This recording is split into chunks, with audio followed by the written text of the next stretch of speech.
morning at SBR Sports Picks. I'm Teddy Savransky. Teddy covers. I'm joined by Donnie RightSide, and we're here to break down what we just saw over the course of the last, 96 hours, Sweet 16 and Elite 8.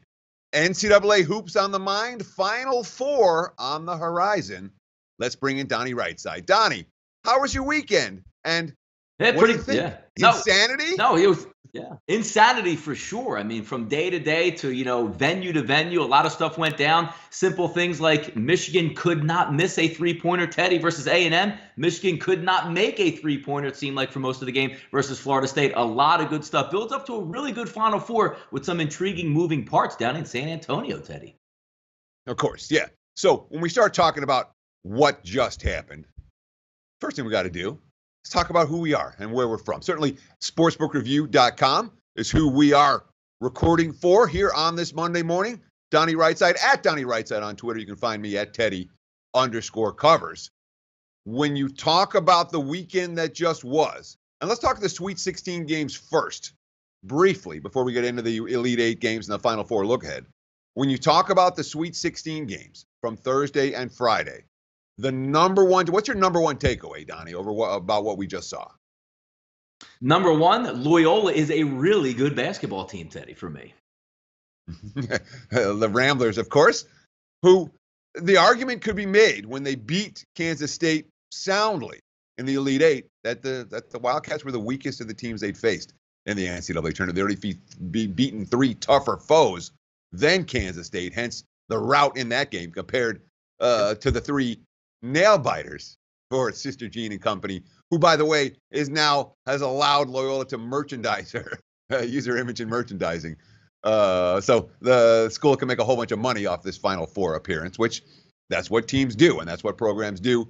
No reason Loyola shouldn't be getting involved in the printing press of money for the Final Four. But my number one takeaway for the Sweet 16 has got to be, and this is not a unique takeaway, it's nothing new, it's nothing different. This is the takeaway. Every frickin' half point matters. Every half point.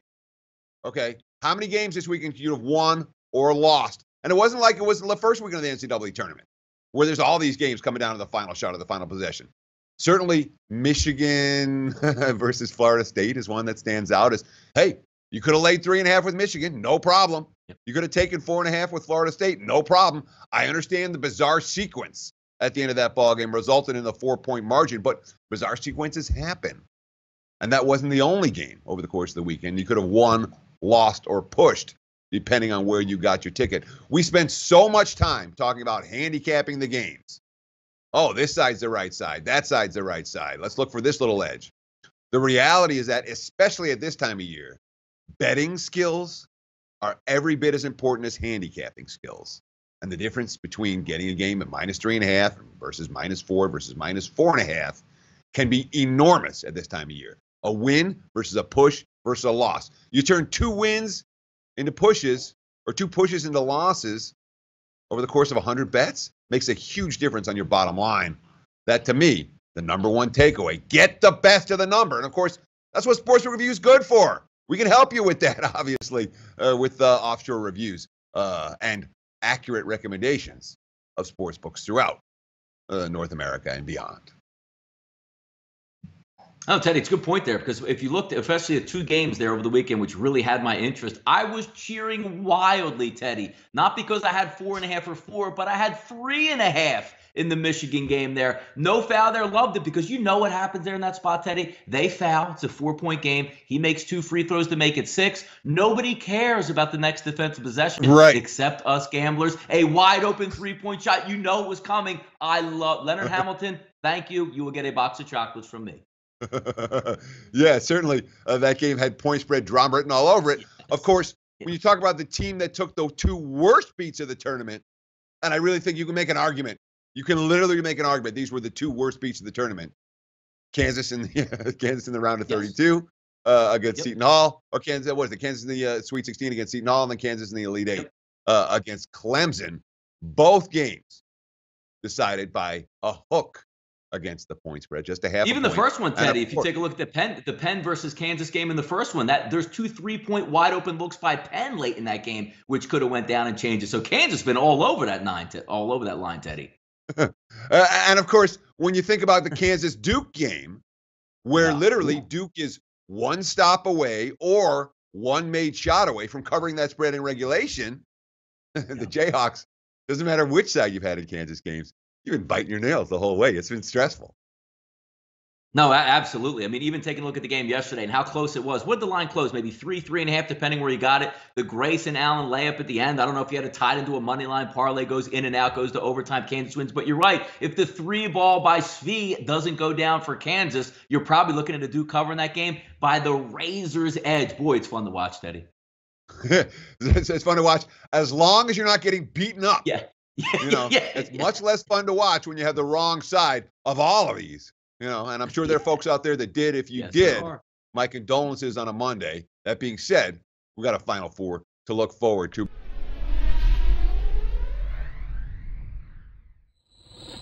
Let's go through the 4 games from the Elite Eight. I think that's worth taking a few moments to do here on a Monday morning. Of course, if you want to get involved with a wager for the Final Four, or anything else for that matter, Major League Baseball starting this week, check out our sponsor, Intertops.com. They've been around for a long time. It's real simple. Deposit, wager, win. That's all you got to do with Intertops. You can check them out today. All right, let's get into it. 4 games over the course of the weekend. Let's start with, what do we got? Michigan over Florida State.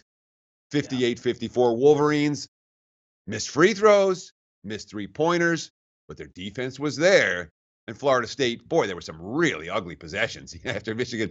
Even after Michigan did their best, what was it, 54-44 with 2 minutes left. Michigan tried everything to blow that lead. Florida State just couldn't take advantage. Yeah, finally, a 3-ball went down for Michigan to take that 10-point lead. You thought you would coast it in, but then the free throw troubles, Teddy, that Michigan has. And when you're not in that double bonus, already starting with the fouling, so you're going to get that 7th, 8th, and 9th foul 1-and-1s. It was close all the way through the end. Some clutch free throw shooting by Robinson to end it. But my goodness, Teddy, getting back to the A&M game, they couldn't miss from 3. They couldn't make one. Florida State had a pretty good game plan, running them off of the 3-point line.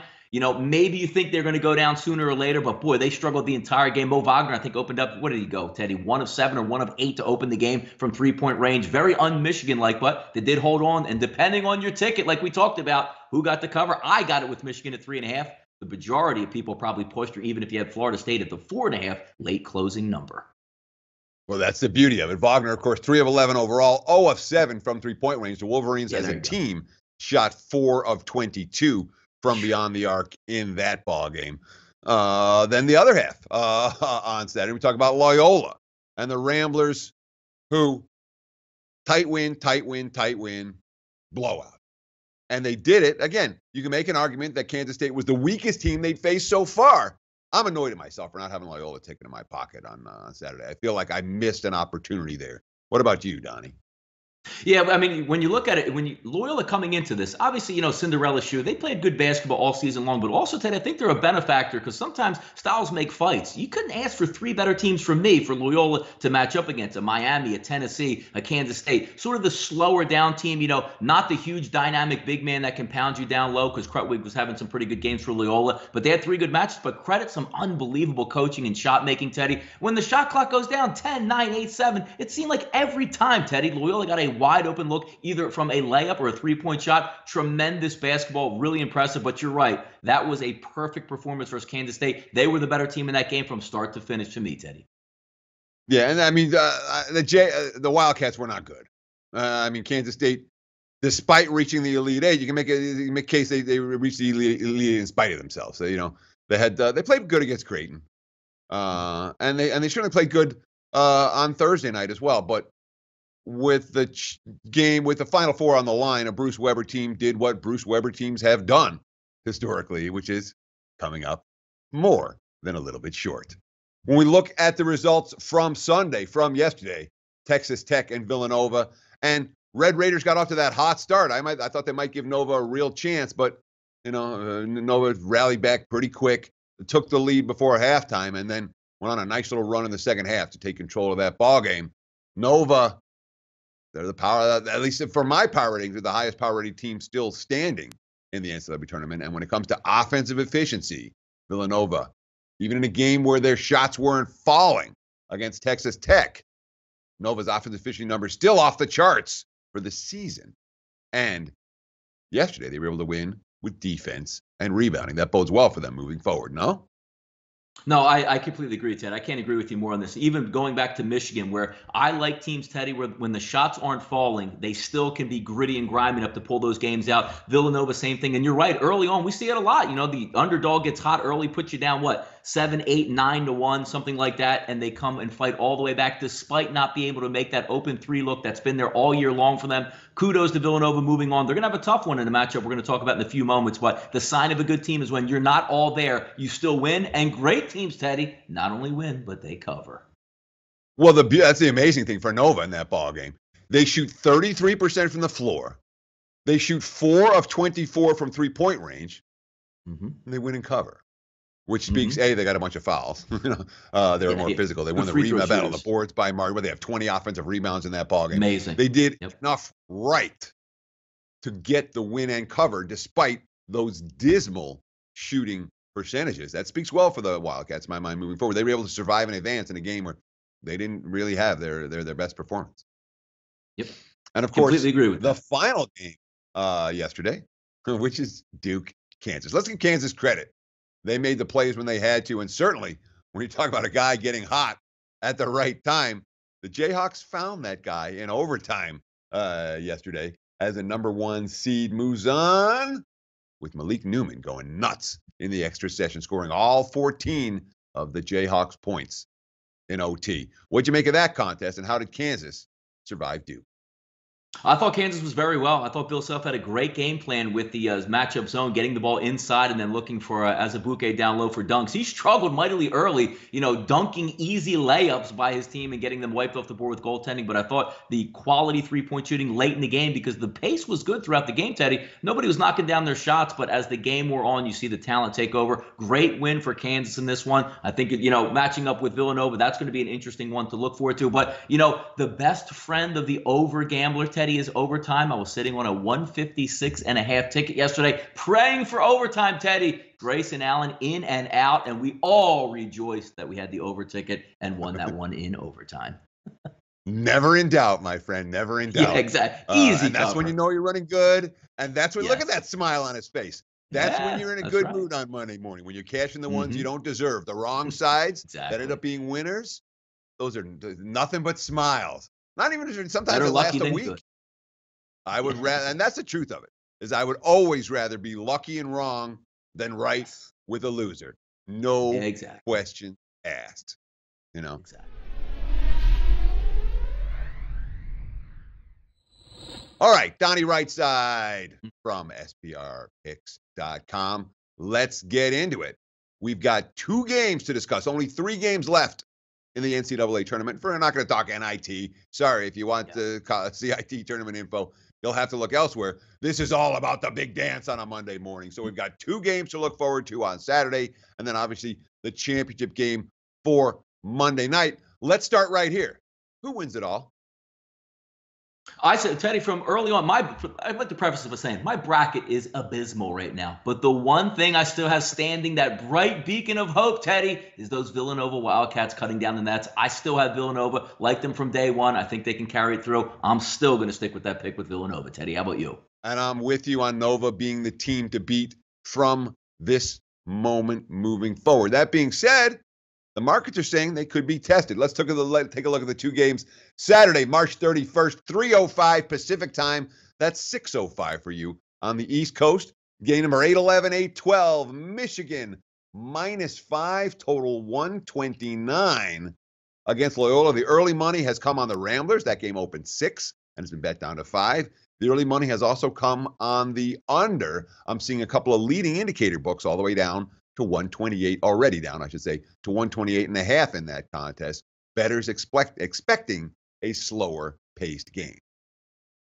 Yeah, I would tend to agree there, Teddy, because both teams, I mean, you're going to come out, they're very methodical, and it all depends if your shot goes down. Now, you're going to be on a bigger stage. I mean, look, Loyola's played through the first couple games of the tournament, but there is no bigger stage than the Final Four. A monster arena. Obviously, they're going to be playing down in the Dome in San Antonio, so that should be a little bit different. But now that whole focus of, when you make it to the Super Bowl, the cameras multiply by 10, that's going to be the case. Everybody's going to want a piece of Loyola coming into this tournament, from the press all the way down to the fan base. We'll see how they handle it. 5, I think, is an appropriate number. If I'm leaning towards the over-under in this one, Teddy, it's going to be methodical. It's going to be slower. I actually would tend to lean toward the under at this point. Yeah, see, I worry about the under in this game because I think Michigan, with the extra prep time, is going to help them. And when you look at some of the defenses that the Wolverines have been facing, Loyola's got great numbers. I worry about their athleticism, their ability to hang with the Wolverines from beyond the arc. Because as we saw against A&M, when Michigan's hitting three-pointers, they're capable of bombing opposing teams. I'm not excited about the under in this ballgame. I wouldn't be surprised to see the Wolverines hit some of those shots. Bayline, with the extra time to prepare, is pretty good. And, of course, Loyola, the best. We talk about, why are they here now? It's not an accident. Okay, their offensive efficiency off the charts throughout the course of the postseason. You said it. Every time the shot clock winds down, somehow or other Loyola ends up with a wide-open 3 at 3 seconds on the clock. I know it's going to happen consistently against the Wolverines. I think it'll happen enough. I'm not in love with this under. If you go under, yeah, I'll take the other side. In fact, let's do a no vig wager, my friend. What number are we going to use? 129? Let's go 129. I'll go under, you go over. We'll have some fun with that. Beautiful. We got to know, and that's another.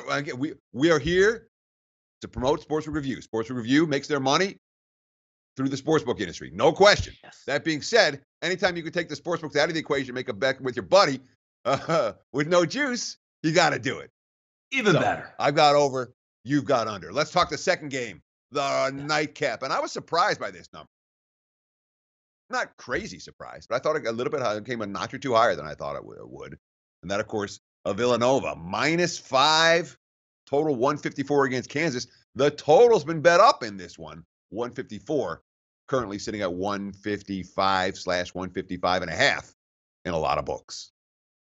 Yeah, no, I mean, when you take a look at the initial diagnosis of lines, when you just look at 5, you say, damn, Teddy, Kansas is a really good basketball team getting 5. I mean, what was it yesterday? Closing line was approximately 6 with Texas Tech, and the night before that, 4.5 to 5 with West Virginia. So not a lot of respect from my perspective for Kansas. And I think Kansas does a lot of things that Villanova doesn't want to do. I mean, Spellman's going to hang out by the three-point line and draw Azubuike out there, but you can counter that. Bill Self's a good coach. He's going to have 4, 5, 6 days to prepare for this one. My initial look, Teddy, seems to be a little bit too many points for me, maybe leaning towards the dog here in this spot for me. Yeah, in my mind, that's a really hard game because there are two teams that I'm not excited about stepping in front of. I think really, Villanova is the team to beat. And when you look at the offensive efficiency numbers, the Wildcats have been as good or better than any team in college basketball over the last decade. And that being said, this is a Kansas team, senior-laden experience. They played together over the summer. They've shown me enough refuse to lose already in this tournament that I will not take the Jayhawks lightly. And +5 in a game that could easily come down to the final possession. Yeah. Maybe Kansas is worth a look in that one. What about the venue? And this is something that I don't know that we're going to hear enough. Well, you hear everything for the Final Four. Yeah. And the hype for the Final Four is every bit, it's Super Bowl worthy. You get sick of it by the time Saturday rolls around. But specifically for this venue, is there any team out of the 4, Loyola, Michigan, Kansas, Villanova, likely to be affected in a negative way by the cavernous environment? Yeah, the only thing that you think of, we talked about a little bit earlier, would be Loyola because, I mean, playing in the MVC, you're not playing in the biggest gyms in the world on the biggest spotlight stages. Now you're getting there. I think more than the venue itself, Teddy, is the actual, surrounding environment that you're going to play in with all the TV cameras, all the hype, the 5-star hotels. You got to do these hits, and it's all week long getting ready because I think Loyola probably would have rather played the next day or day and a half away because they're playing hot. Now you're going to take them out of the environment, move them down there. Venue-wise, myself, I think Loyola might have the toughest time just for the circus atmosphere, Teddy, for the Final Four with Sister Jean.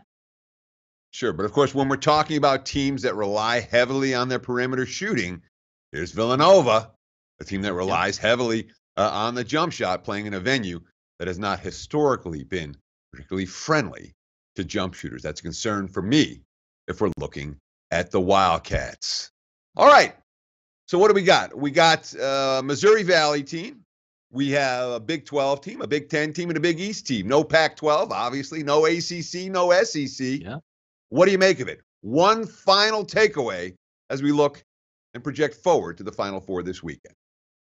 Yeah, one final takeaway to me, the Pac-12 didn't deserve to be there at all, Teddy. Very disappointing all season long. And who knows what's going to happen now to Arizona basketball. But heading into the Final Four, congratulations on the lower level. I like rooting for the mid-majors to get there. Loyola, very deserving, Teddy. No Cinderella story here. Played 3 good basketball games, 4 good basketball games in a row heading into the Final Four. Can they make a dent in it? It's going to be fun to cheer for. I will cheer for Loyola. But my heart lies with the best team in this tournament right now, Teddy. Villanova to bring it all down.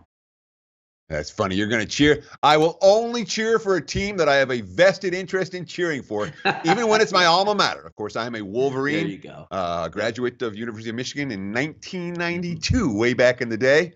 And I have no problem betting against Michigan. I bet against them against Louisville in the national title game a couple of years ago. That being said, if the handicap presents itself, Michigan might be worth a look for Saturday. That's it. That's what we have. Again, please visit intertops.com. They've been kind enough to sponsor this show and many others at sportsbookreview.com. Reputable book, been around for a long time. Very simple. Deposit, bet, win at intertops.com. Thanks to Sportsbook Review for hosting us today. Thanks to Donnie RightSide. Donnie, any closing words for our viewers? No, exactly. Your favorite team this weekend, Teddy, as you said, it should be the team that wins you money. So whoever you have, good luck to you and yours. And check out Sportsbook Review for everything for your handicapping needs. That's going to wrap it up. Best of luck. Enjoy the games. Thanks for watching. We'll talk to you next time right here on sportsbookreview.com. Hey guys, thanks for tuning in to our channel. Now, we've put a lot of work into producing all these free videos, so please help us out and keep all our content free for you forever by simply liking, sharing, commenting, and subscribing. Now, not to mention, a visit to our industry-leading website will warm the hearts of all our SBR employees, especially myself. Now, the links are over there to the left, so do check those out. Thanks for watching.